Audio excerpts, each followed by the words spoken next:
The purpose of this lecture is going to be to look into the battles and the conferences that really kind of make up World War II in the European theater, and we'll take a look at the battles of the Pacific theater in a separate lecture. So this is just going to be a brief overview of that. To get started, we're going to go back to where we left off in a previous lecture, and that is the battle in the Atlantic. So the United States and Germany really find themselves at war in 1941-1942. German U-boats sank upwards of 500 Allied merchant ships alone in 1942, and this was a disaster for the British war effort and resistance to Nazi Germany. And remember that most of Western Europe had been conquered and defeated by Germany and then occupied by Germany by 1942. So the supplies coming from America and crossing the North Atlantic to England are vital, and the U-boats were wreaking havoc.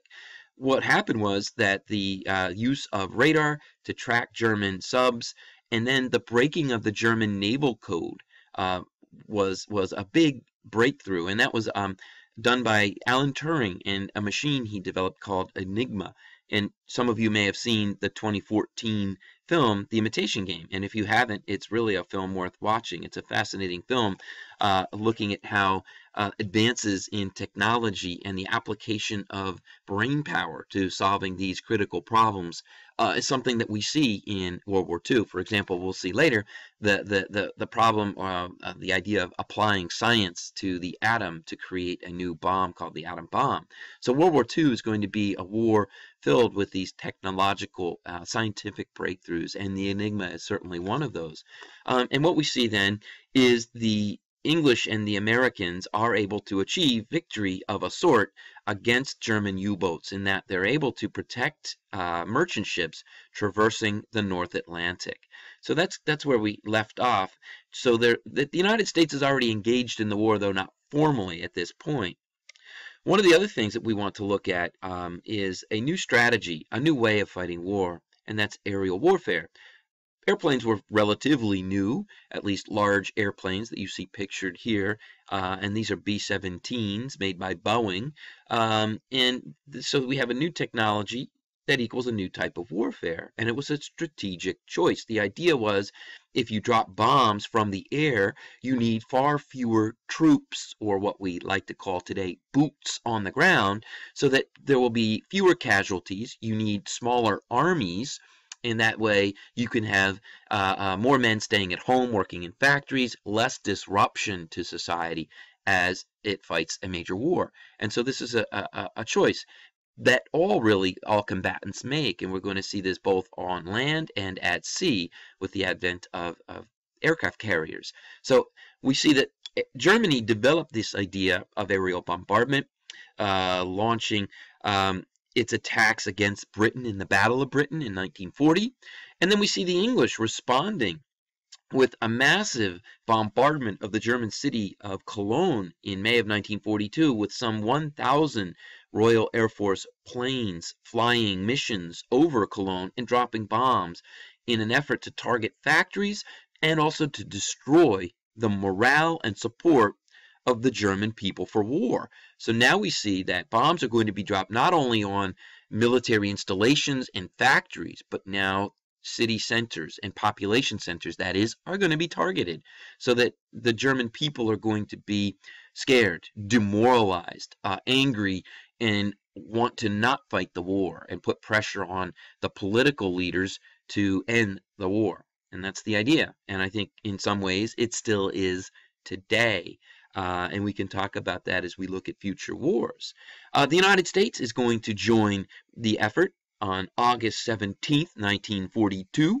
The U.S. Army Air Corps launched a major bombing of the French city of Rouen, home of Joan of Arc, among other things.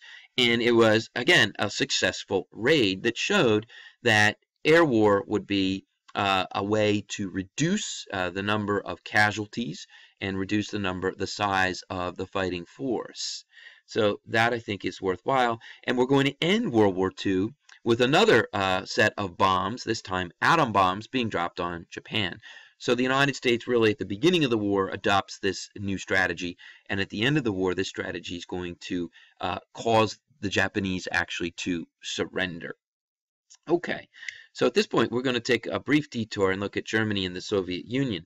And it's interesting because Germany and the Soviet Union had signed an agreement in 1939 not to go to war. So they're not really friendly with one another, but they also have respect for one another, and they realize that they need time and space, so they signed this agreement in 1939. But then in 1941, and we know Hitler had a pattern of doing this in the 1930s, signing agreements, making statements and pledges, and then breaking them at some time in the future. And this is what happens in 1941, the Soviet Union. And Hitler, you might ask, why is Hitler invading the Soviet Union? And I think the answer is quite simple. He's looking for more space, more territory for German people to live. And it was called Lebensraum in German. It just means living room or living space. The Soviet Union and had lots of it, and not much of that space that Germany wanted to occupy was fertile land, so German farmers could grow more food.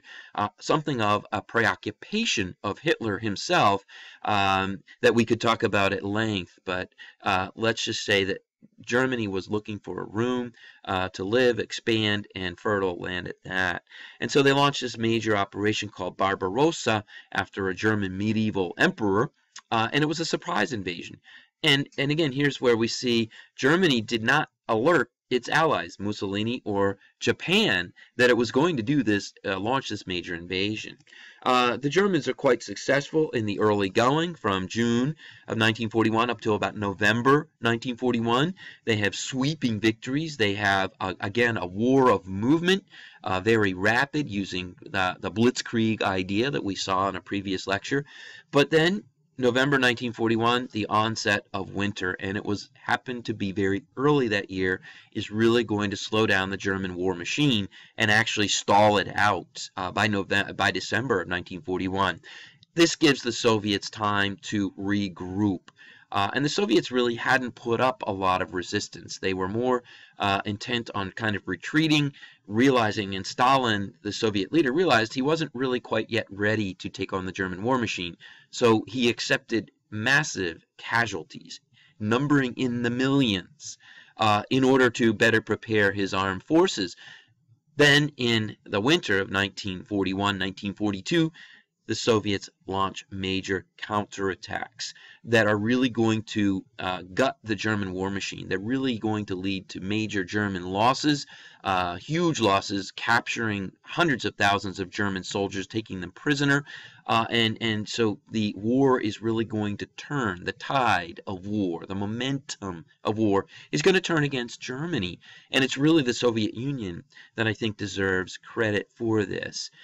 The other thing that I think is important that we understand is that Stalin and the Soviet Union, because they're bearing the brunt of the battles and suffering millions of dead, wanted and demanded help from England and the United States.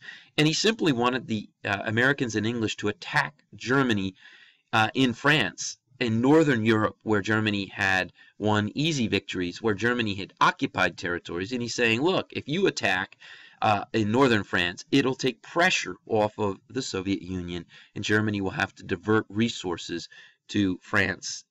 That attack was something that Roosevelt agreed to, and he agreed in 1942, very early on in the war with Stalin.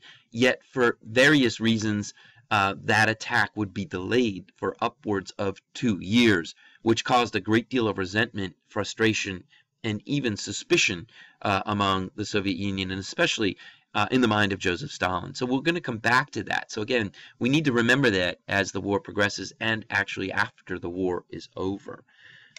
So let's talk then about the United States' first actual invasion. It was known as Operation Torch, and it took place in northern Africa. And this is rather odd because we just heard that President Roosevelt had agreed with Stalin to invade France, yet the United States and England are invading northern Africa. Okay, and how come? Why that? Well, northern Africa had been attacked and invaded by Italy, And the idea was, at this point, the Allies wanted to clear northern Africa of Italy to have better control and access to the Mediterranean Sea, which you can see leads into the Atlantic Ocean. So the idea was to launch this attack. And the idea really was Churchill's, and Churchill really didn't have any stomach for an invasion of France in 1942. And that's really because memories of World War I and the terrible losses that Britain suffered in France. And Churchill really just couldn't bring himself to accept a repeat of history. So he opted and pressed Roosevelt and convinced Roosevelt that the better strategy would be to invade through the Mediterranean and kind of go to the south, the underbelly of the German-occupied areas of Europe, and push north after doing so.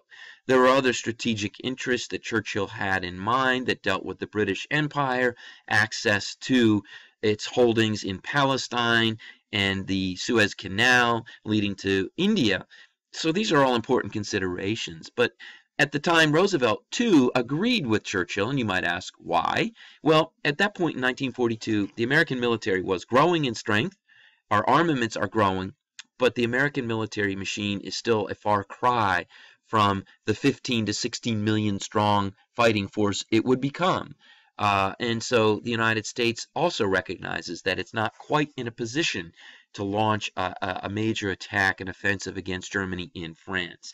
So Operation Torch was launched in November of 1942, and it was going to be the appearance of General Dwight Eisenhower as the commander of the Allied forces, or at least the American forces, and the operation is going to be a success. And the operation at the time was the largest amphibious invasion in history, involving some 400,000 troops and 850 ships, and it was successful. The Allies are able to defeat the Italians and Germans in some interesting sort of tank battles, and we see that World War II is going to be a fundamentally different war than World War I. We already saw in a previous slide the idea of aerial warfare as a strategy. Now we're going to see mobile warfare. And we already talked about blitzkrieg, and that's something that the Americans are going to, and the British are going to use. That is tanks and speed to achieve victory on the battlefield. And this is what we see in Operation Torch. And from there, the Allies are going to launch an invasion of Sicily and then the Italian peninsula. And again, the idea was to circle under German-occupied Europe and then move up to the north. All right, moving on. We're going to get to our first conference. And these conferences took place among the Allied leaders, and they're unique. And at these conferences, the Allied leaders of state coordinated war plans and strategy. And though there was often heated argument and disagreement over the strategies, the leaders, nonetheless, coordinated the actions of armies, the navies, and the air branches. And nothing of this sort or kind took place among the leaders of Japan, Italy, and Germany. And this is, I think, one of the reasons we can see that the Allies are successful. Not only the American military and industrial might, certainly a clear factor, but also these conferences and collaborations. This conference took place at Casablanca, a city in Morocco, also famed for a movie of that title, Casablanca, worth seeing if you have not seen it. And this meeting was between Roosevelt and Churchill. Stalin was not in attendance. Stalin felt that the war was so pressing at that time that he could not leave the Soviet Union, so he declined to come. So what happened at this meeting then between Roosevelt and Churchill, who you see seated there in the picture? The major point, I think, that was agreed to was increased attacks on Japan. So they're going to revise what was known as the ABC plan. The Japanese had rushed to major victories in the Pacific, and the United States and Britain realized that they have to do something to stop the Japanese onslaught, and they agreed to increase attacks there. The second thing, and I'll end with this point, is the idea of unconditional surrender. Now, what does that mean? It sounds like a good idea. It means that Germany would be totally defeated. Unlike World War I, when the armistice ended the fighting before the total defeat and occupation of Germany, a fact that Hitler used to his advantage in rebuilding Germany in the 1930s. This time the Allies agree clearly that there will be no negotiated settlements, no armistices. It will be total surrender and occupation. And I'll end here with that.